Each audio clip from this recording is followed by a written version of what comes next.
எல்லாருக்கும் வணக்கம் மாஸ்டர்ஸ். பிரம்ம ரிஷி பிதாமக பத்ரிஜிக்கு, ஸ்வர்ணமாலா பத்ரி மேடத்துக்கு, மகாத் அவதார் டிவி ஃபவுண்டேஷனுக்கு என்னுடைய நன்றிகளும் வணக்கங்களும் மாஸ்டர்ஸ். எஸ் மாஸ்டர்ஸ், தேட் விஞ்ஞானம், தேட் மாஸ்டர் என்ன சொன்னாரு அப்படிங்கிறத நேத்து ஆன்மீகம் அப்படின்னா என்ன அப்படிங்கிறத நாம பார்த்தோம். இன்னைக்கு ஆரோக்கியம் அப்படின்னா என்ன அப்படி அவர் சொல்லியிருக்காரு அப்படிங்கிறத நாம தெரிஞ்சுக்கலாம் மாஸ்டர்ஸ். ஏன்னா ஆரோக்கியம் ரொம்ப முக்கியம் இல்லையா? இந்த உடல் இருந்தாதான் நம்மளால இந்த உலகத்துல அனுபவங்களை பெற முடியும், வாழ முடியும். இந்த உடல் அப்படிங்கிறது நமக்கு இல்லை அப்படின்னா நம்ம இங்க இருக்கவும் முடியாது வந்துட்டு. ஸோ இந்த உடல் அப்படிங்கிறது ரொம்ப ரொம்ப இம்பார்ட்டன்ட். ஆன்மா வந்துட்டு ஒரு அனுபவத்தை எடுத்துக்கிறதுக்கு ஒரு வாகனம் நம்மளுடைய உடல். இந்த வாகனம் நல்லா போயிட்டு இருந்தாதான் நமக்கு எல்லாமே நல்லா நடக்கும். ஒரு ஊருக்கு நம்ம போறோம், அங்க போயிட்டு எல்லாரையும் பார்க்கணும், செய்யணும், அங்க இருக்கிற இது தெரிஞ்சுக்கணும் அப்படின்னு நம்ம இங்கிருந்து புறப்படும் போது நம்மளுடைய டிராவல்க்கு என்ன அப்படின்றத நம்ம டிசைட் பண்றோம் இல்லையா? எதுல போகலாம், பஸ்ல போகலாமா, ட்ரெயின்ல போகலாமா, கார்ல போகலாமா அப்படின்னு சொல்லிட்டு எல்லாத்தையும் நம்ம டிசைட் பண்றோம். ஸோ அதை டிசைட் பண்ணி அந்த வண்டியில ஏறி நாம போகும்போது அந்த பயணம் நமக்கு நல்லா இருந்ததுன்னா சூப்பர். நம்மளுடைய ட்ராவல் வந்துட்டு என்ஜாயா இருக்கும் வந்துட்டு. அதுவே வந்துட்டு அது ஒரு பிரேக் டவுன் ஆயிடுச்சு, இல்லை பஞ்சர் ஆயிடுச்சு, இல்லை ஏதோ ப்ராப்ளம் வந்துச்சு, பாதியிலே அந்த வண்டி நிற்க வேண்டியதா இருந்தது அப்படின்னா அந்த டூர் கூட நம்மளால போக முடியாது. பாதியிலே நம்ம திரும்பி வர வேண்டியதா இருக்கும். இல்லை அதெல்லாம் சரி பண்ணிட்டு நாம போனா கூட அந்த சந்தோஷத்தை நம்மளால அனுபவிக்க முடியாது. அப்படித்தான் நம்மளுடைய இந்த உடல் கூட. இந்த உடல் நமக்கு நாம எந்த பயணத்துக்காக வந்திருக்கிறோமோ, எந்த அனுபவங்களுக்காக வந்திருக்கிறோமோ அதுக்கேற்றபடி இந்த உடல் வடிவமைக்கப்பட்டிருக்கும். நான் எந்த எக்ஸ்பீரியன்ஸ் இங்க அனுபவிக்கணுமோ அதுக்கு தகுந்த மாதிரி. கருப்பா இருக்கலாம், வெள்ளையா இருக்கலாம், நெட்டையா இருக்கலாம், குட்டையா இருக்கலாம், குண்டா இருக்கலாம், ஒல்லியா இருக்கலாம், காது பெருசா இருக்கும், மூக்கு பெருசா இருக்கும், கண்ணு பெருசா இருக்கும், வாய் வந்துட்டு குட்டியா இருக்கும். எப்படி வேணாலும் உடல் இருக்கலாம். ஆனால் வந்துட்டு அந்த உடல் எதுக்காக அப்படின்னா என்னுடைய அனுபவம் எது தேவையோ அதுக்காக அந்த உடல் வடிவமைக்கப்பட்டிருக்கு. அதுக்கேற்றபடிதான் அந்த உடலை நான் டிசைட் பண்ணிட்டு இந்த பூமிக்கு வரேன். ஸோ அப்போ என்னுடைய உடல் எவ்வளவு முக்கியமானது அப்படிங்கிறத நம்ம புரிஞ்சுக்கணும் மாஸ்டர்ஸ். இங்க வந்ததுக்கு அப்புறமா நான் என்ன பண்றேன்? அந்த உடல் உருவாகிறதுக்கு எவ்வளவு நாட்கள் எடுத்துக்குது இல்லையா? அம்மா வயத்துல இருக்கும்போது அந்த உடல் ஒவ்வொரு உறுப்பா தன்னை உருவாக்கிது. அங்க ஏதாவது நம்ம செய்யறோமா மாஸ்டர்ஸ்? எதையாவது நாங்க பண்ண முடியுதா நம்மளால? ஒரு விரலை உருவாக்க முடியுமா? இல்ல வந்துட்டு ஒரு நெகத்தை உருவாக்க முடியுமா? எதுவுமே நாம பண்றதில்ல. ஆனா அவ்வளவு அழகா அது உருவாக்குது அப்படின்னா இந்த உடல் உருவாகக்கூடியதுல எவ்வளவு விஷயங்கள் இருக்கு அப்படிங்கிறத பாருங்க மாஸ்டர்ஸ். இந்த உடல் அப்படிங்கிறது என்ன அப்படின்னா ஒரு எலக்ட்ரோ மேக்னெட்டிக் ஃபோர்ஸ், ஒரு வேதியியல் மாற்றம் இருக்கு நமக்குள்ள வந்துட்டு, ஒரு பௌதீக சக்தி இருக்கு, இதுக்கு மேல ஒரு ஆன்மீக சக்தி இருக்கு. இப்படி எல்லா சக்திகளும் சேர்ந்து ஒரு பிண்டமா உருவாகுது இந்த உடல் வந்துட்டு. ஒவ்வொன்னா வளர்ந்து வளர்ந்து வளர்ந்து அழகா ஒரு குழந்தையா இந்த பூமிக்கு வருது. மெதுவா அந்த குழந்தை கூட வளர்ந்து இந்த உலகத்துல நிறைய அனுபவத்தை எடுத்துக்குது. ஸோ இந்த உடல் உருவாகிறதுக்குள்ளார என்னென்ன சக்திகள் இருக்கு? பௌதீக சக்தி இருக்கு, கெமிக்கல் ரியாக்ஷன் இருக்கு, எலக்ட்ரோ மேக்னெட்டிக் ஃபோர்ஸ் இருக்கு, நம்மளுடைய மனசுங்கிறது இருக்கு, மனோசக்திங்கிறது இருக்கு, அதுக்கப்புறம் நம்மளுடைய ஆன்மீக சக்தியும் இருக்கு. ஸோ இப்படி எல்லா சக்திகளும் சேர்ந்த ஒண்ணுதான் நம்ம உடல் அப்படிங்கிறது. இந்த உடலுக்குள்ள நாம நினைக்கிற மாதிரி எத்தனையோ விஷயங்கள் இருக்கு, பிரம்மாண்டங்கள் இருக்கு. நான் டிஎன்ஏ எழுதும்போது நான் படிச்சிருக்கேன். அந்த டிஎன்ஏ வந்துட்டு எப்படி இருக்கும் அப்படின்னா அதை விரிச்சோம் அப்படின்னா அந்த பூமியை 3 சுத்து சுத்தலாமா வந்துட்டு. அவ்வளோ பெரிய டிஎன்ஏ வந்துட்டு எப்படி இருக்கு? ஒரு சின்ன செல்லுக்குள்ள எக்ஸ்ஒய் குரோமோசோமுக்குள்ள இருக்கு. எல்லாத்தையுமே அடக்கி வச்சிருக்காங்க. அவ்வளோ பெரிய டிஎன்ஏவை வந்துட்டு 10 செல்லுக்குள்ள அடைச்சிருக்காங்க. எவ்வளவு பிரம்மாண்டம் இது எல்லாமே வந்துட்டு. நம்ம உடலே ஒரு பிரம்மாண்டமான விஷயம். ஒவ்வொரு உறுப்பும் நாம ஃபுட்டு சாப்பிடுறோம். அந்த ஃபுட்டு நீ இங்க போ, இந்த சுவாச குழாய், இதுதான் உணவு குழாய், இந்த பக்கம் நீ போ. இப்படி போகும்போது அங்க இரைப்பையில போ, இங்க சிறுகுடலுக்குள்ள போ, பெருங்குடலுக்குள்ள போ அப்படின்னு நம்ம ஏதாவது டைரக்ட் பண்றோமா அங்க வந்துட்டு? எதுவுமே கிடையாது. இயல்பா தன்னுடைய வேலைகளை அது செய்யுது. இங்க எதுவுமே நாம சொல்றது கிடையாது. அதுதான் நம்ம ஞானிகளாகட்டும், மாஸ்டர்களாகட்டும் சொல்றது என்ன அப்படின்னா, இயல்பா இருங்க அப்படின்னு சொல்றாங்க. அத அதனுடைய போக்குல நாம விட்டுடணும். ஒவ்வொரு நாள் நமக்கு ஜுரம் வரும், சளி பிடிக்கும், இதெல்லாம் வரும். ஏன் வருது அப்படின்னா, உடல் தன்னைத்தான் சரி செய்து கொள்வதற்காக நோய்களை உருவாக்கிக்குது. இது சின்ன சின்ன நோய்கள். அதே போலதான் நம்மளுடைய எண்ணங்களையும் நம்பிக்கைகளையும் சரி செய்யறதுக்காக தான் பெரிய பெரிய நோய்கள் கூட வருது. ஆனா அந்த நோய்கள் எல்லாமே உங்களுக்குள்ள இருக்கிற அந்த அகசக்திக்கு விட சிறியது அப்படின்னு சொல்றாங்க. ஏன்னா அந்த உடல் கிரியேட் ஆயிருக்கிற அந்த சக்தியை விட ரொம்ப ரொம்ப குறைவான சக்தி தான் வைரஸுக்கும் சரி, பாக்டீரியாவுக்கும் சரி இருக்கிறது. ஸோ மாஸ்டர்ஸ், நமக்குள்ள இருக்கிற சக்தி அவ்வளவு அபரிமிதமானது நம்ம கிட்ட இருக்கிறது வந்துட்டு. எந்த ஒரு வைரஸா இருந்தாலும் நாம சொல்ற அவரு மரணத்தை கொடுக்கிற நோய்கள், கேன்சர் ஆகட்டும், எய்ட்ஸ் ஆகட்டும், இப்படிப்பட்ட மோசமான நோய்கள், இப்படிப்பட்ட நோய்கள் கூட எப்படி சுத்தம் செய்ய முடியுமா அப்படின்னா நிச்சயமா முடியும். அதை குணமாக்குற சக்தி உங்களுக்குள்ள இருக்கு. அந்த சக்தியை நீங்க புரிஞ்சுக்கணும். உங்களுடைய எண்ணங்கள், உங்களுடைய நம்பிக்கைகள் அதை குணமாக்கும். ஒருத்தர் வந்துட்டு என்னுடைய உடல் வந்துட்டு வீக்கா இருக்கு நினைச்சா அன்னைக்கு முழுக்க அவருடைய வேலைகள் வந்துட்டு சுறுசுறுப்பா இருக்காரு. ஏன்னா அவர் நினைச்ச அந்த எண்ணம் வந்துட்டு உள்ளுக்குள்ள ஒரு கெமிஸ்ட்ரி ரியாக்ஷனை கொடுக்குது. கெமிக்கல் ரியாக்ஷனை கொடுத்த உடனே என்ன ஆகுது, அங்க இருக்கிற செல்கள் எல்லாமே சோம்பேறித்தனத்துக்கு போகுது. அதுவே நான் வந்துட்டு சுறுசுறுப்பா இருக்கிறேன், இன்னைக்கு என்னுடைய நாள் நல்லா இருக்கும், காலையில எழும்போது ஒரு தெம்போட எழுந்திருச்சோம் அப்படின்னா இவ்வளவு சந்தோஷமா இருக்கிறோம் இல்லையா நம்ம வந்துட்டு, அன்னைக்கு நாள் முழுக்க உண்மையிலேயே சந்தோஷமா இருக்கும். அப்போ என்னுடைய தாட் நல்லபடியா வச்சுட்டு நான் எழும்போது என்ன ஆகுது, என்னுடைய உடல் அதுக்கு தகுந்த ரியாக்ஷனை கொடுக்குது. சோ இங்க வந்துட்டு என்ன அப்படின்னா, நோய்கள் அப்படிங்கிறது நம்மளுடைய எண்ணங்களால தான் உருவாகுது. அப்ப நோய்களை தீர்க்கிற மருந்து கூட எங்க இருக்கு, உங்களுக்குள்ளேயே இருக்கு அப்படிங்கிறாரு சேத் மாஸ்டர். நோய்கள் உருவாவதற்கும் நீங்க தான் காரணம், நோய்கள் குணப்படுத்துறதுக்கும் நீங்களே காரணம். அதுக்கான மருந்து உங்ககிட்டயே இருக்கு. நீங்க போயிட்டு யாரோ ஒருத்தர் ஹீல் பண்றாரு, யாரோ ஒருத்தர் டாக்டர் குணப்படுத்துறாரு அப்படின்னு நீங்க எவ்வளவு முயற்சிகள் செய்தாலும் அது பலன் இல்ல.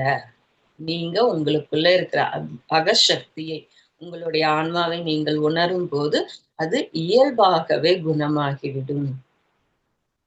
மரண தருவாயில இருக்கிற நோய்கள் எதுக்காக வருது அப்படின்னா, அவங்க வந்துட்டு ஏதோ ஒரு பிளான் பண்ணிட்டு இந்த பூமிக்கு வந்திருப்பாங்க.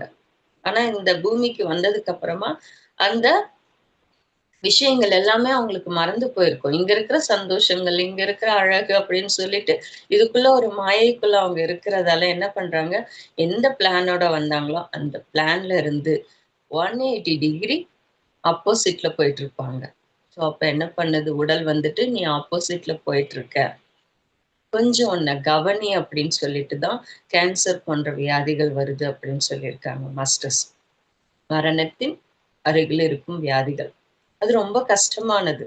நம்மளுடைய பிளான் வந்துட்டு சுத்தமா இல்ல. இங்க உடலும் மனமும் ஒன்றா இல்ல. உடலும் மனமும் ஆன்மாவும் ஒன்றா இல்ல. அப்ப என்ன ஆகுது, பயங்கரமான நோய்கள் அப்படிங்கிறது வருது. நம்ம உடலும் மனமும் ஒண்ணா இல்லைன்னு வச்சுக்கோங்களேன், சின்ன சின்ன நோய்கள் நமக்கு வரும். மனசளவுல ஏற்படுற அந்த டென்ஷன். இன்னைக்கு வேர்ல்டு ஹெல்த் ஆர்கனைசேஷன் சொல்றது என்ன அப்படின்னா, உங்களுடைய நோய்களுக்கு காரணம் உங்களுடைய மனசுதான் அப்படின்னு சொல்லிட்டு சொல்லுது. நாம நினைக்கிறோம் ஆரோக்கியம் அப்படின்னா நம்ம உடல் நல்லா இருக்கிறது அப்படின்னு சொல்லிட்டு. ஆனா இல்ல மாஸ்டர்ஸ். வேர்ல்ட் ஹெல்த் ஆர்கனைசேஷன் சொல்றது என்ன அப்படின்னா, உங்களுடைய உடல், உங்களுடைய மனம், உங்களுடைய புத்தி, உங்களுடைய சமுதாய நிலை, இது எல்லாமே சரியா இருந்தா மட்டுமே ஒரு மனிதன் ஆரோக்கியமாக இருக்க முடியும் அப்படின்னு சொல்லுது. சோ இதுல எது நமக்கு குறைவா இருந்தாலும் ஆரோக்கியமின்மை தான் நமக்கு வந்துட்டு. அப்ப நம்ம என்ன பண்ணணும்? நம்ம உடலையும், மனசையும் ஒண்ணா வச்சுக்கணும். இது ரொம்ப ரொம்ப இம்பார்ட்டன்ட். மனசு என்ன சொல்லுதோ, உடல் அதை ஏத்துக்கணும். உடல் என்ன சொல்லுதோ, அத மனசு ஏத்துக்கணும். உடல் இன்னைக்கு நான் டயர்டா இருக்கேன் அப்படின்னு சொன்னா, மனசு அதை ஏத்துக்கிட்டு, ஓகே கொஞ்சம் அந்த உடலுக்கு ரெஸ்ட் குடுக்கலாம் நம்ப அப்படின்னு சொல்லிட்டு டிசைட் பண்ணணும். ஐய்யய்யோ! கிடையாது. இன்னைக்கு நான் போல, அந்த மீட்டிங் போச்சு, எனக்கு வருமானம் போச்சு. அப்ப நான் என்ன பண்றது? அப்படின்னு சொல்லிட்டு உடலுக்கு இன்ட்ரெஸ்ட் இருக்கோ இல்லையோ, ஓடு ஓடுன்னு சொல்லிட்டு ஓடிட்டு இருந்தது அப்படின்னா, அந்த உடல் இன்னும் சோர்ந்து போகும். மனசு உற்சாகமா இருக்கு அப்படின்னா, உடலும் உற்சாகமா இருக்கணும். அதுவே வந்துட்டு நம்ப மனசு வந்துட்டு சோர்ந்து போயிருக்கு. உடல் உற்சாகமா இருக்குன்னா, நீங்க போய் செய்ற வேலை எதுவுமே உங்களுக்கு வந்துட்டு ஒரு திருப்தியை கொடுக்காது. ஸோ அப்ப எப்படி இருக்கணும்? உடலும், மனமும் ஒண்ணா இருக்கணும். அப்போ அது முரண்பாடுல இருக்கு அப்படின்னும்போது, அங்க வந்துட்டு சின்ன சின்ன பிரச்சனைகள், நோய்கள் அப்படிங்கிறது வந்து போயிட்டே இருக்கும். கால்ல வலி இருக்கும், கையில வலி இருக்கும், தலையில வலி இருக்கும். ஏன்னா, அந்த உடல் ரெடியா இல்ல போகுறதுக்கு. ஸோ அங்க வலிகள் அது குடுக்குது வந்துட்டு. இல்ல மனசு அங்க ரெடியா இல்ல. அது ரியாக்ஷன் பண்ணுது வந்துட்டு. ஸோ இப்படி நம்ம மனமும், உடலும் ஒண்ணா இருந்தது அப்படின்னாலே, நம்மளுடைய நோய்கள் அப்படிங்கிறது குணமாகும் மாஸ்டர்ஸ். இதுதான் ரொம்ப ரொம்ப இம்பார்ட்டன்ட். உடல், மனம் ஒண்ணா இருந்தா நோய்கள் குணமாகும். அதுவே உடலும், மனமும், ஆன்மாவும் இணைந்து இருந்தது அப்படின்னா, அது வந்துட்டு இன்னும் அபரிமிதமான சக்தியை உங்களுக்கு கொடுக்கும். அந்த சக்தியிலே எப்படிப்பட்ட நோய்களையும் குணமாக்கக்கூடிய வலிமை அப்படிங்கிறது உங்களுக்கு இருக்கும். ஸோ மாஸ்டர்ஸ் இங்க வந்துட்டு நம்ம கவனிக்க வேண்டியது நம்மளுடைய ஆரோக்கியத்துக்கு ரொம்ப ரொம்ப முக்கியமானது நம்மளுடைய எண்ணங்கள், நம்பிக்கைகள் அப்படிங்கிறத தான் அவர் திரும்ப திரும்ப நமக்கு சொல்றாரு. இப்ப நம்மளுக்கு கொரோனா வந்துச்சு. அந்த கொரோனா வரும்போது எப்படி இருந்தது? ஏன் வந்தது? அவ்ளோ பெரிய நோய். முன்னெல்லாம் சொல்லுவாங்க, பிளேக்ஸ் வந்துச்சு. அப்படிலாம் காலரா வந்துச்சு அப்படின்லாம் அந்த காலத்துல சொல்றது உண்டு. அந்த காலத்திலயும் இதே போல நோய்கள் வந்திருக்கு. அதே போல ஜனங்கள் போயிருக்காங்க. அதே போல தான் கொரோனாவும். இன்னைக்கு கொரோனா வந்ததுன்னா நெறைய மக்கள் தொகையில இருக்கு. ஸோ அந்த இடத்துல நெறைய டெத் அப்படிங்கிறது நமக்கு ஆச்சு. ஏன் வந்தது அப்படின்னா, அதுவும் ஒரு சுத்தம் செய்யும் ஒரு பணிதான். அந்த இடத்துல அவங்களுக்குள்ள இருக்கிற பயங்கள். உண்மையிலே கொரோனா வந்து இறந்தவங்க கொஞ்சம் பேர் அப்படின்னா, அந்த பயத்துல இறந்தவங்க தான் நெறைய பேரு. ஸோ அந்த பயங்கள் தான் ஒரு சமுதாயத்துடைய ஒரு நம்பிக்கை. என்னது? நல்லதா இருந்தா அது சந்தோஷத்த குடுக்கும். அதுவே ஒரு பயத்த கிரியேட் பண்ணும்போது என்ன ஆச்சு? அந்த பயத்தாலேயே அவங்க இறந்துருவாங்க. அது புற்றுநோய் கூட இருக்கட்டும், இல்ல எய்ட்ஸ் கூட. எய்ட்ஸ்க்குலாம் அவர் என்ன சொல்றாரு அப்படின்னா, அது ஒரு சமுதாயத்தை அதாவது ஒரு பிராந்தியமோ, இல்ல ஒரு மதமோ, இல்ல ஒரு நிறத்தால மக்கள் வந்துட்டு தன்னை வந்துட்டு தாழ்வா நினைச்சிட்டு இருக்காங்க. இல்ல நம்ம செய்யற தொழில் வந்துட்டு ஒரு தாழ்வான நிலையில இருக்கு அப்படின்னும் போது, அந்த இடத்த சுத்தம் செய்யறதுக்காகவே இப்படிப்பட்ட நோய்கள் அப்படிங்கிறது வருது. ஸோ அவங்களுக்குள்ள இருக்கிற அந்த தாழ்வு மனப்பான்மைகள், அத சுத்தம் செய்யணும். அதுக்குள்ள இருக்கிற அந்த பயங்கள், அத நாம சுத்தம் செய்யணும். அவங்களுக்குள்ள எப்படி இருக்குன்னா, என்னுடைய வாழ்க்கையில எந்த முன்னேற்றமும் இல்ல. நான் ஏன் வாழறேன்? எதுக்காக நான் வாழணும்? வாழறதால என்ன பிரயோஜனம் இருக்கு இந்த பூமியில? அப்படின்னு நீங்க எப்பல்லாம் நினைக்கிறீங்களோ, அப்பல்லாம் மரணத்தை உங்களால் தொட முடியும் அப்படின்றாரு. ஸோ நம்மளுடைய எண்ணங்கள் தான் மரணத்தை வரவழைக்கும். நிச்சயமா உங்க உடலுக்கோ, மனசுக்கோ மரணம் கிடையாது. ஆனா உங்களுடைய எண்ணங்களால தான் மரணம் அப்படிங்கிறது வருது. சொல்லுவாங்க மாஸ்டர்ஸ். எவ்வளோ பேர் வந்துட்டு அந்த படுக்கையில இருந்தா கூட வந்துட்டு பெட் ரிட்டனா வந்துட்டு எவ்வளோ நாள் இருந்திருக்காங்க. ஏன்னா அவங்களுக்கு மரணத்த பத்தி பயம் இருக்கும்.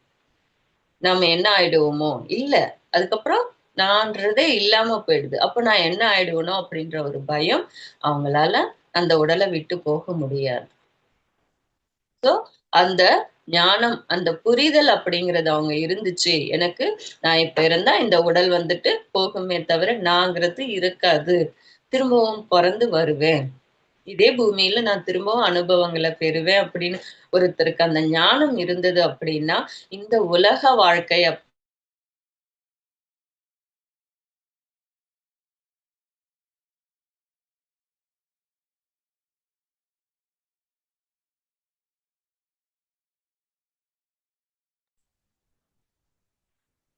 Madam, பார்க்காம yes yes sir. some disturbance, sir. Okay, now okay. Please proceed. ஓகேங்களா? Yes. ஓகே. ஸோ அவர் வந்துட்டு என்ன பண்றாரு வந்துட்டு பணத்தை நல்லா சேகரிச்சு நல்லா மறைச்சு வச்சிடுறாரு. பசங்களுக்கு கூட சொல்லாம மறைச்சு வச்சிடுறாரு. இறந்துடுறாரு. இறந்ததுக்கு அப்புறமா அவருடைய ஆன்மா அங்கிருந்து போக மாட்டேன்னுது. ஏன் அப்படின்னா அந்த பணத்தை சேகரிச்சிருக்காரு. இப்ப பசங்களுக்கும் அவர் கொடுக்கல, அவரும் அதை அனுபவிக்கல. அந்த பணம் எங்கேயோ போய் ஒளிஞ்சிட்டு இருக்கு. அந்த பசங்களும் கஷ்டப்பட்டுட்டு இருக்காங்க இன்னைக்கு வந்துட்டு. சோ அப்ப அவங்களுடைய நிலைமை எப்படி இருக்கும்னு யோசனை பண்ணி பாருங்களேன். அப்ப சொல்லுவாங்க வந்துட்டு ஒரு நாயா ஒரு இதுவா திரும்பாத இடத்துல காவலா புரியறதுக்கு வரும் அப்படின்னு சொல்லிட்டு சொல்லுவாங்க. ஸோ நம்மளுடைய எண்ணம் அப்படிங்கிறது எப்படிப்பட்டதா இருக்கணும்னா, நம்மளையும் சந்தோஷப்படுத்தணும், அடுத்தவங்களையும் சந்தோஷப்படுத்தணும். அப்போ உங்களுடைய வாழ்க்கைங்கிறது சந்தோஷமா இருக்கும். இந்த இடத்துல நாம வந்துட்டு முக்கியமா தெரிஞ்சுக்க வேண்டியது என்ன அப்படின்னா, நம்மளுடைய நம்பிக்கை, நம்மளுடைய பழக்கவழக்கம். இத நாம தெரிஞ்சுக்கணும். நான் வந்துட்டு என்னுடைய நோயை குணப்படுத்திக்க முடியும், நான் நல்லா இருப்பேன் அப்படின்னு நீங்க நினைச்சீங்கன்னா, உங்களுடைய ஒவ்வொரு செல்லும் அவ்வளவு சந்தோஷமா, உற்சாகமா வேலை செய்யும். என்னால முடியாது அப்படின்னு நீங்க நினைச்சீங்கன்னா, அதுக்கு தகுந்த ரியாக்ஷன் அப்படிங்கிறது நிச்சயமா உங்களுக்கு இருக்கும் மாஸ்டர்ஸ். ஒவ்வொரு நாளும் நம்ம உடல்ல வந்துட்டு எல்லா செல்லுமே ஆரோக்கியமா இருக்கு அப்படின்னு நீங்க நினைச்சீங்கன்னா, உங்களுடைய ஒவ்வொரு செல்லும் உற்சாகமா வேலை செய்யும். அத ஒரு சங்கல்பமா நீங்க நினைச்சுக்கோங்களேன். நான் இன்னைக்கு வந்துட்டு என்னுடைய எல்லா வேலைகளையும் நான் நல்லா செய்வேன், உற்சாகமா இருக்கேன் அப்படின்னு சொல்லிட்டு. அப்போ உங்களுடைய செல்கள் எல்லாமே அத வந்துட்டு ரீட் பண்ணும். ஆமா, நான் வந்துட்டு இன்னைக்கு ரெடி. எல்லாத்துக்குமே நான் ரெடி அப்படின்னு சொல்லிட்டு அது கூட தன்னுடைய ரியாக்ஷன பண்ணிக்கும். எப்படியாப்பட்ட வைரஸ் ஆகட்டும், பயங்கரமான வைரஸ். நம்ம உடல்ல வந்துட்டு நிறைய வைரஸ், பாக்டீரியாஸ் இருக்கு மாஸ்டர்ஸ். அது நமக்கு உதவி செய்யறதும் இருக்கு, உபதிரவம் செய்யறதும் இருக்கு. சோ எப்படியாப்பட்ட வைரஸா இருந்தாலும் உங்களுடைய சங்கல்ப சக்திக்கு முன்னாடி அது எதுவுமே வேலை செய்யாதுங்கிறாரு. சோ இங்க பிரச்சனை என்ன அப்படின்னா, நம்மளுடைய சங்கல்பம் அப்படிங்கிறது சரியா இருக்கணும் மாஸ்டர்ஸ். எப்படி இருக்கணும்? தயக்கம் இருக்கக்கூடாது, டென்ஷன் இருக்கக்கூடாது, சந்தேகம் இருக்கக்கூடாது. நான் நல்லா இருக்கிறேன், நான் உற்சாகமா இருக்கிறேன் அப்படின்னு நீங்க ஒரு மனோதிடத்தோட நீங்க அந்த சங்கல்பத்தை செய்யும் போது உங்களுடைய உடல் உங்களுக்கு நல்லபடியா வேலை செய்யும். எந்த ஒரு மரணமும் உங்களுக்கு உங்களுடைய சம்மதம் இல்லாம வராது. ஹஸ்பண்ட் அண்ட் ஒய்ஃபு கூட ஒரு மாஸ்டர் இந்த கேள்வியை கேட்டாங்க மாஸ்டர். ஹஸ்பண்ட் அண்ட் ஒய்ஃப்ல ஒருத்தர் இறக்கும் போது, ஏன்னா அவங்க டிசைட் பண்ணிட்டு வராங்க இந்த பூமியில இருக்கணும் அப்படின்னு சொல்லிட்டு. ஸோ அவங்க ஒருத்தர் இறந்துடுறாரு இல்லையா? இது எப்படி நடக்குது அப்படின்னா, இன்னொரு ஆன்மா இருக்கு இல்லையா? அது கணவனோ மனைவியோ, அந்த இன்னொரு ஆன்மாவோட பர்மிஷனை கேட்டு வாங்கிட்டு தான் இந்த ஆன்மா கூட மரணத்தை தழுவணும்.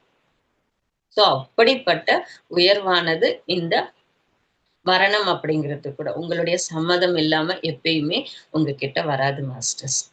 யாராவது எங்ககிட்ட கேட்பாங்க வந்துட்டு, மேடம் அவங்க ரொம்ப கஷ் படுக்கையிலே இருக்காங்க, அவங்களுக்கு ஏதாவது செய்ய முடியுமான்னு. இங்க யாரும் யாரையும் குணப்படுத்துறது கிடையாது. நம்மளுடைய பிரமிட் சொசைட்டில வந்துட்டு யாரும் யாருக்கும் ஹீல் பண்றது கிடையவே கிடையாது.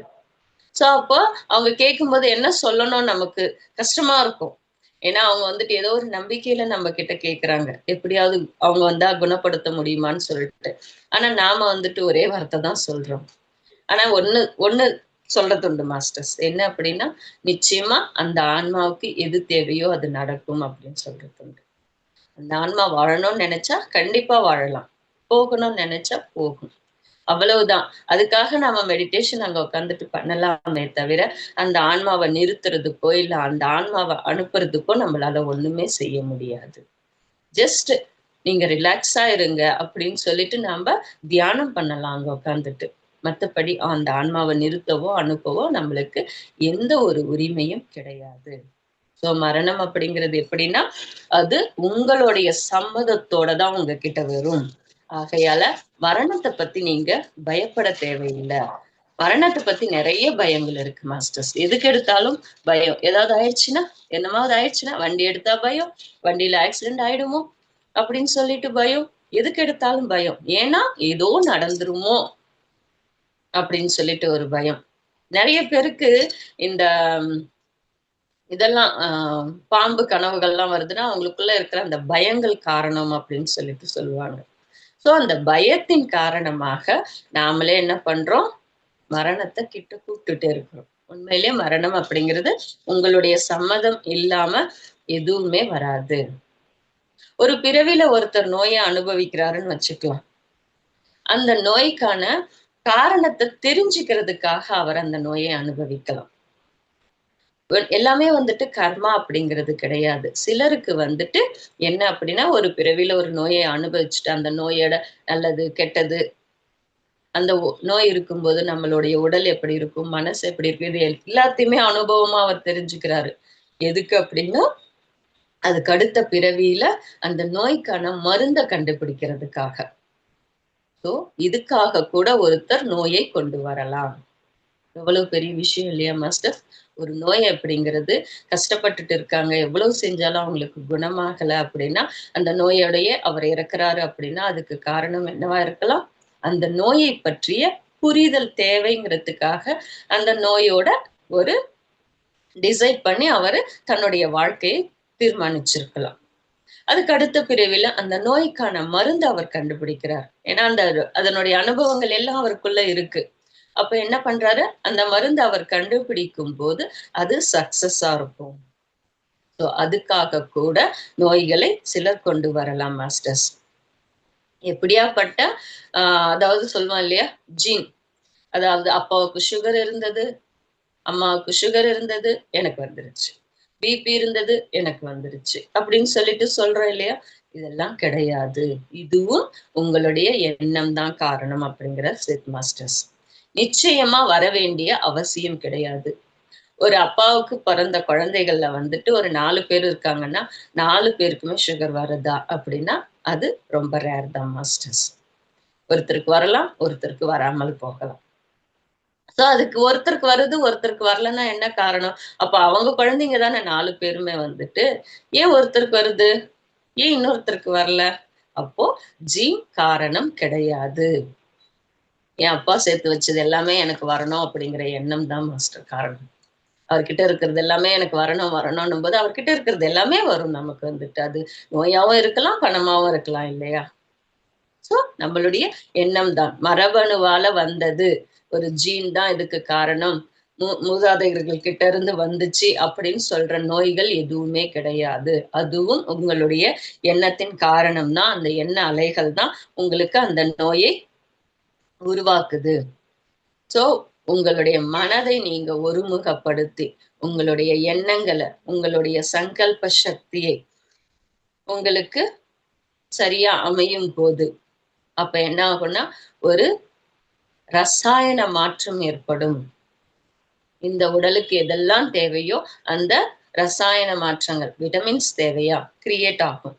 அந்த சக்தி உங்களுக்குள்ள இருக்கு. நோய் எதிர்ப்பு சக்தி தேவையா, அதுவும் கிரியேட் ஆகும். ஜோ டிஸ்பென்சா அவருடையது நான் இங்க உங்களுக்கு கண்டிப்பா சொல்லணும் மாஸ்டர். அவர் வந்துட்டு ஒரு ப்ரொஃபஸர். அவர் வந்துட்டு பசங்களுக்கு ட்ரெயின் பண்றவர். ஒரு முறை வந்துட்டு ஃப்ளைட்ல போயிட்டு இருக்கும்போது அந்த ஃப்ளைட்ல இருந்து விழுந்து ஆக்சிடென்ட் ஆகுது. அந்த ஒரு ஆக்சிடென்ட்ல சாரி மாஸ்டர், ஃப்ளைட் கிடையாது, ஒரு அதாவது அவர் வந்துட்டு ரேஸ் எல்லாம் பண்ணக்கூடியவர். ஸோ அந்த 2 வீலர்ல போயிட்டு இருக்கும்போது என்ன ஆகுது, பின்னாடி ஒரு கார் வருது. அந்த காரோட கொஞ்சம் அவர் பார்த்த அந்த ஒரு செகண்ட்ல வந்துட்டு இந்த வண்டி தன்னுடைய கண்ட்ரோலை இழந்து அந்த கார் மேல விழுந்து அந்த வண்டி இழுத்துட்டு போய் அந்த பேரிகார்ட்லாம் இருக்கும் இல்லையா, அதிலெல்லாம் அவர் இடிச்சுக்கிட்டு அவருடைய உடம்பு வந்துட்டு அவ்வளவு டேமேஜ் ஆச்சு. அவருடைய முதுகெலும்பு அவ்வளவு நொறுங்கி போச்சு. எப்படி நொறுங்குச்சுன்னா அது உடைஞ்சி அது உள்ளுக்குள்ளேயே போய் குத்திக்கிட்டு இருக்கும். ஒரு கண்ணாடி எப்படி குத்திக்கிட்டு இருக்கும், அது மாதிரி அந்த எலும்பே உடைஞ்சி உள்ளுக்குள்ள அது போய் குத்திக்கிட்டு இருக்கு. அந்த அளவுக்கு அவருடைய உடல் வந்துட்டு டேமேஜ் ஆயிருக்கு. டாக்டர் வந்துட்டு நீ வந்துட்டு ஆயுள் முழுக்க இப்படிதான் இருக்கணும் அப்படின்னு சொல்லிட்டார். ஆனா இவருக்கு வந்துட்டு ஒரே எண்ணம் தான். அவர் ஒரு, நான் ஃபர்ஸ்டே சொன்னேன் இல்லையா, ஸ்டூடெண்ட்ஸ்க்கு ட்ரெயின் பண்றவர். ஸோ அவருடைய மனசுக்கு தெரியும் எப்படி நாம இருக்கணும் அப்படின்னு சொல்லிட்டு. டாக்டர் சொன்னதை அவர் எடுத்துக்கல வந்துட்டு. தான் உடலை அவர் ட்ரெயின் பண்ணாரு. நான் ஆரோக்கியமா இருக்கிறேன் அப்படின்னு சொல்லிட்டு தன்னுடைய தாட்டை ரிலீஸ் பண்ணிட்டு இருப்பாரு. இந்த ஹாஸ்பிட்டல்ல இருந்து நான் எழுந்து போவேன், நானே எழுந்துதான் போவேன் அப்படின்னு சொல்லிட்டு அவரு மெது மெதுவா ட்ரெயின் பண்றாரு. இது எதுவுமே ஒரு நாள்ல நடக்கிறது கிடையாது மாஸ்டர். தினமும் தன்னுடைய மனசை கவனிக்கிறாரு. அந்த மனசுல எப்படிப்பட்ட நம்பிக்கைகள் இருக்கு, எந்த டாக்டர் சொன்னதும் எந்த நர்ஸ் சொன்னதும் கிடையாது, என் உடம்புக்குள்ள ஒரு சக்தி இருக்கு, அதுல இருந்து அது நிச்சயமா என்ன குணப்படுத்தும் அப்படின்னு அவர் நினைச்ச அந்த எண்ணம் வந்துட்டு உண்மையிலே மாஸ்டர் அவர் வந்துட்டு நல்லா குணமானார். எத்தனையோ நாடுகளுக்கு அதுக்கப்புறமா பயணம் செஞ்சு தன்னுடைய அனுபவத்தை சொல்லி, இந்த உடலுக்குன்னு ஒரு சக்தி இருக்கு, அந்த சக்தியை நாம உபயோகப்படுத்தினா நிச்சயமா நம்மளால வெளியே வர முடியும் எப்படிப்பட்ட நோயில இருந்தோம் அப்படின்னு சொல்றாரு. இன்னொருத்தர் வந்துட்டு தன்னுடைய ஸ்டூடெண்ட்ஸ் கூட வந்துட்டு ட்ரெக்கிங் போறார். ட்ரெக்கிங் போகும்போது திடீர்னு ஏற்பட்ட வெள்ளத்தால அந்த இடத்துல வந்துட்டு மிகப்பெரிய வெள்ளம் வந்துருது. அப்போ அங்க ஒரு குகை மாதிரி இருக்கு, அதுக்குள்ளார போய் எல்லாருமே உள்ளார போயிடுறாங்க. ஸ்டூடெண்ட்ஸ், சார் எல்லாருமே உள்ளார போயிடுறாங்க. ஆனா அதுல உருண்டு வந்த ஒரு பாறை என்ன பண்ணுது அப்படின்னா அந்த குகையோட வாயில மூடிடுது. அப்போ இவங்க உள்ளுக்குள்ள மாட்டிட்டு இருக்காங்க. வெளியே ஒரு வெள்ளம். ஜனங்களுக்கு யாருக்குமே தெரியாது. ட்ரெக்கிங் போயிருக்கிறதால இங்க யாருக்குமே ஜனங்களுக்கு தெரியாது. அவங்கள ஹெல்ப்பும் கேட்க முடியல அவங்களால வந்துட்டு. கிட்டத்தட்ட 15 நாள் இருக்காங்க அதுக்குள்ளாரையே வந்துட்டு. எந்த ஃபுட்டும் கிடையாது, எதுவுமே கிடையாது. ஆனா அவர் சொல்லிக் கொடுக்கிறார் என்ன தெரியுமா? உங்களுடைய மூச்ச நீங்க கண்ட்ரோலா வச்சுக்கோங்க. அனாவசியமாக உங்களுடைய மூச்சு காத்த செலவு செய்யாதீங்க. பேசாதீங்க, அனாவசியமா பேசாதீங்க, அமைதியா உட்காருங்க அப்படின்னு சொல்லிட்டு பசங்களுக்கு ட்ரெயின் பண்றாங்க. அந்த பாறைகள்ல இடுக்குல வந்துட்டு பாறையில உருகி தண்ணி வரும் இல்லையா, அந்த தண்ணி மட்டும்தான் அவங்களுக்கு கிடைச்சதா அந்த 15 நாள் ஃபுட்டு வந்துட்டு. அந்த பக்கம் யாரோ போறவர் வந்துட்டு என்னடா இங்க சைக்கிளே இருக்கு எல்லாம் அப்படின்னு சொல்லிட்டு அப்போ வந்துட்டு போலீஸ்க்கு அங்க இருக்கிறவங்களுக்கு சொல்லி அதுக்கப்புறமா உள்ளார இருக்கிறவங்கள வெளியே கொண்டு வராங்க. மனநிலை கூட அவங்களுக்கு பாதிக்கப்படலையா மாஸ்டர். சோ இங்க நமக்குள்ள இருக்கிற அந்த சக்தியை நாம நம்பணும். நிச்சயமா எல்லாத்தையும் குணப்படுத்தக்கூடிய சக்தி நமக்குள்ள இருக்கு அப்படிங்கிறத புரிஞ்சுக்கணும். நம்மளுடைய நம்பிக்கை அப்படிங்கிறது ரொம்ப ரொம்ப அவசியம். இன்னைக்கு நமக்கு வந்துட்டு ஏதாவது நினைச்சாலே எதிர்மறையான எண்ணங்கள் அதிகமா இருக்கு. சோ அதை நாம குணப்படுத்தணும். அதுக்கு நிறைய நம்ம புக்ஸ் படிக்கணும். நிறைய வந்துட்டு பயோகிராஃபி படிக்கணும். எவ்வளோ பேர் கஷ்டப்பட்டு எவ்வளோ முன்னுக்கு வந்திருக்காங்க. ஸோ அங்க வந்துட்டு நம்ம என்ன பண்ணணும், நிறைய படிக்க படிக்க இந்த நம்பிக்கைகள் அப்படிங்கிறது நமக்கு அதிகரிக்கும். புத்தகம் கைக்கு ஒரு அணிகலன் அப்படின்னு சொல்லியிருக்காங்க மாஸ்டர்ஸ். எப்பயுமே ஒரு புக்கு நம்ம கையில இருந்துட்டே இருக்கணுமா. அதை பத்தி நம்ம படிக்கணும், அதை பத்தி நம்ம தெரிஞ்சுக்கணும். அந்த அளவுக்கு ஞானம் அப்படிங்கிறது இருக்கணும். ஸோ இங்க யாருக்காவது புக் ரீடிங் பழக்கம் இல்லைன்னா நிச்சயமா அதை பழகிக்கோங்க. ரொம்ப ரொம்ப அவசியம் அந்த புக் ரீடிங் அப்படிங்கிறது. எப்பயோ எழுதி வச்சாங்க. அகத்தியர்லாம் எப்பயோ எழுதி வச்சாரு. திருமூலர் எப்பயோ எழுதி வச்சார். இன்னைக்கும் நமக்கு கிடைச்சிருக்குன்னா அது நம்மளுடைய பாக்கியம் அது வந்துட்டு. ஸோ நம்ம படிக்கணும். அவர் கொடுக்காத மருத்துவம் கிடையாது, அவர் கொடுக்காத வானியல் சாஸ்திரம் கிடையாது. ஸோ அப்படி இருக்கும்போது நாம எப்படி இருக்கணும் அப்படிங்கிறத நம்மளுக்குள்ள நம்பிக்கையை வளர்க்கக்கூடியது இந்த தியானம், இந்த சுவாத்தியாயம் அப்படிங்கிறது. சஜ்ஜன சாங்கத்தியம். மத்தவங்க எப்படியெல்லாம் தன்னை அவங்க முன்னுக்கு கொண்டு வந்தாங்க அப்படின்னு சொல்லிட்டு. உங்களுக்குள்ள இருக்கிற சக்தியை நீங்க அதிகப்படுத்தணும். நீங்க ஆரோக்கியமா இருக்கணும்னு நினைச்சீங்கன்னா நிச்சயமா உங்களால ஆரோக்கியமா இருக்க முடியும் மாஸ்டர்ஸ். உங்க உடலை நீங்க மதிக்க தெரியணும். இந்த உடலை நீங்க எக்காரணத்தை கொண்டும் குறைவா நடத்தக்கூடாது, திட்டக்கூடாது. அததான் அவர் சொல்றாரு வந்துட்டு. உடலை நீங்க மதிக்கணும். அது எப்படியாவது இருக்கட்டுமே. ஏதாவது இருக்கட்டுமே குறை, நம்ம சொல்ற இந்த கம்பாரிசன்ல வந்திருக்கிற குறை எதுவா வேணாலும் இருக்கட்டுமே, அது நமக்கு தேவையில்லை. நாம எப்படி வாழ்க்கை அனுபவத்தை டிசைட் பண்ணோமோ அப்பயே நம்ம உடலையும் இப்படித்தான் இருக்கணும் டிசைட் பண்ணியிருக்கோம். ஒருத்தர் வந்துட்டு ஆஹ் 35 இயர்ஸ் தான் இருக்கணும் அப்படின்னா அவரு தன்னை உருவாக்கும் போதே தன்னுடைய இதயத்தை 35 வருஷத்துக்கு தான் செயல்படுற மாதிரி உருவாக்குவாராம். சோ ஏன்னா அவர் அவ்வளவுதான் இருக்கணும்னு டிசைட் பண்ணாரு, அதனால அவர் அப்படி உருவாக்குனாரு. அது மாதிரி மாஸ்டர், நம்ம உடல் அப்படிங்கிறது எப்படி உருவாக்கப்பட்டது அப்படின்னா, நாம எந்த அனுபவத்துக்காக வந்திருக்கிறோமோ, கருப்பா இருந்தா இந்த சமுதாயம் எப்படி ஏத்துக்கும், சிகப்பா இருந்தா ஆணவம் அப்படிங்கிறது எப்படி இருக்கும், அழகுங்கிறது எப்படி இருக்கும். கருப்பா இருக்கிறவங்க வந்துட்டு நிறைய பேர் சாதிச்சிருக்காங்க மாஸ்டர். ஸோ தன்னுடைய உடல் மேல அவங்க வந்துட்டு அதிகமான ஈடுபாடு இல்லாம மன வலிமையை வந்துட்டு ஈடுபடுத்தியிருப்பாங்க. இப்படி அவங்கவுங்க எந்த திட்டத்தோட வந்திருக்காங்களோ அதுக்கு தகுந்த மாதிரி உடல் அப்படிங்கிறது இருக்கு. ஆகையால எக்காரணத்தை கொண்டும் எப்பவுமே நம்ம உடலை நாம அவமானப்படுத்தக்கூடாது. அதற்கு நாம நன்றி சொல்லணும். ஒண்ணு கூட நம்ம சொல்லாமலே அது தன்னுடைய வேலையை செய்யுது. மூச்சை நாம கவனிக்கிறோமா, அது பாட்டுக்கு நடந்துட்டு இருக்கு. நீ செய்யாம போ, நீ கவனிக்காம போ, ஆனா அது தன்னுடைய வேலை செய்யுது இல்லையா? ஒவ்வொரு நாளும் நம்ம உடலுக்கு நாம நன்றி சொல்லணும். சோ நம்ம உடலை எப்பயுமே நாம மதிக்கணும். அதே போல இன்னொன்னு சொல்றாங்க மாஸ்டர்ஸ், நீங்க சாப்பிடுற உணவை கௌரவமா எடுத்துக்கோங்க, அதுக்குரிய மரியாதையை கொடுங்க அப்படின்னு சொல்லிட்டு சொல்றாங்க.